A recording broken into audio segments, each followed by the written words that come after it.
Hey guys, how do you get the most out of your Italian lesson online? I mean, here at Language Boost, we are a big fan of online, of the internet.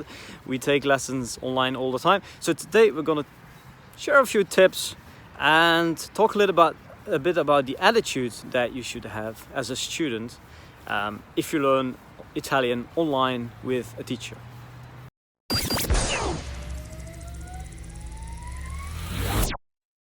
So Stefano, you have been teaching Italian for a while now, right? Mm-hmm. You have many students. Yep.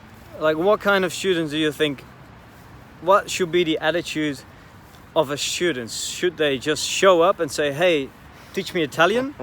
Or what do you feel works the best for a student? Like, how can they get the best out of their Italian lessons? By the way, not just for Italian. You can use these tips for any other language. For any other language, yeah. Well, I really think that it's true that languages cannot be really taught. They can be learned, right? Mm-hmm. So I think the teacher or the tutor is there to help you learn rather than to teach you directly a language. So in my experience, the best lessons have been those where the student takes the initiative and has a plan about what he wants to do in the Okay, so let's talk a little bit about what that means, like for a student to take initiative. Does that mean that he or she does his homework, or that he or she wants to practice speaking all the time? Or like what does that mean to take an initiative? Well, I think learning on your own and then using the time with the tutor or with the teacher to practice speaking. To practice what you have learned. Basically. What you've learned, yes, exactly, is one of the best methods to progress fast, and that's actually what I am doing right now with the languages that I'm studying.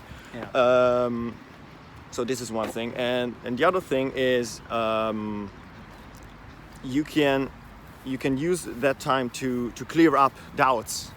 Yeah, and I see, Stefano, what you mean, because we also say that, you know, once you schedule time with a teacher and you pay for that, you want to make sure that you get the best out of your time, right? And you can study grammar and vocabulary in your own time. You don't need a teacher for that. That's all these things is something that you can do in advance. But once your lesson starts and your teacher is there, you know, this is the only opportunity, probably the only opportunity that you're gonna get to practice your speaking and to use all those words and grammar feature that you have learned and to basically activate it, right? Right.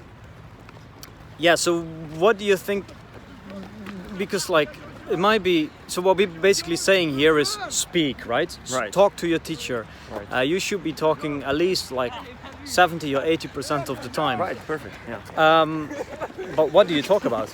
Yeah, some of my students, you can see that they really want to talk about how their week has been, or something funny that happened to them. Yeah. And these are the best conversations. So it's basically we start from there, very spontaneous, very natural yeah. as well. Like it's something you would say in the language that you have in common, right? Right. It becomes almost a language exchange, but it's not an exchange. It's just one way, and it's fine. Now, I can imagine that practicing your speaking, you know, it's something that you can do when you already speak the language. Right. What about like if you are a beginner, you don't know any words, or you don't, let's say, you know, 50 words. Yep. In that is case, this also an approach? Well, in that case, I start from conversation, from a very basic conversation, and then go from there and see the most important words and how you conjugate the most important verbs, so that the student can use them as much as possible. And start making their own sentences. Start basically. Speaking basically from lesson number 1. Yeah. So just showing up and say, hey, teacher, teach me Italian. I guess you have a backup plan for that. Yes. But that's not going to be the best way for you to start. Yeah, that's not as effective as the other things that we just talked about. Yeah. Now we need to watch out a little bit with what I say, because of course in our boost camps, well, you cannot just show up and say, hey, teach me Italian, or teach me Spanish.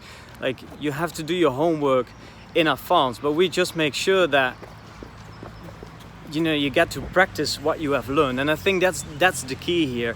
It doesn't really matter how many words that you know, but it's really about practicing what you have learned. I think this is a principle that we use in our boost camps, that I also use in the language that I speak better if I want, even that we use in our language exchange. And we have the conversations just like we would have in English, but then in the languages that we are practicing, right? I see. So just to wrap it up, Stefano, what makes a good student in your opinion? Who are the students who get the most out of the lessons? A student that is willing to speak and to talk about what happened, what has happened, and wants really to communicate. Yeah. A student who learns the basics on his or her own. Yeah. And then uses the time with the tutor to practice those things and to ask about questions. Doubts. Yeah. Because to clear up the doubts, this is very important. That's what I do when I learn a language. What about corrections? Like, how active are you in giving corrections? Do you correct them all the time, or does it depend on the students? No, corrections. I think corrections should happen after the student has spoken. Okay, so you don't interrupt. No, without interrupting. And then the students can repeat the same sentence in the correct way. Exactly. And that's how our brain learns. Do you think that we should get corrections for all the mistakes that we make? No, especially in the beginning, absolutely not. Can be discouraging, right? Yeah, that's too discouraging, and it's also not the point at the beginning. So at the beginning, only the main mistakes get corrected, and then for advanced learners, obviously, almost all mistakes. I think exactly. I think in the beginning, the most important thing is that you can actually make your own sentences and get across a message, right? And then later on, once you gain more confidence, then you can expect your teacher to give you more corrections. You need to hold the flow of the conversation, like we always say. Without the flow, it can get annoying. So guys, that was it. Look at this nice, it's not really a garden, it's actually a forest.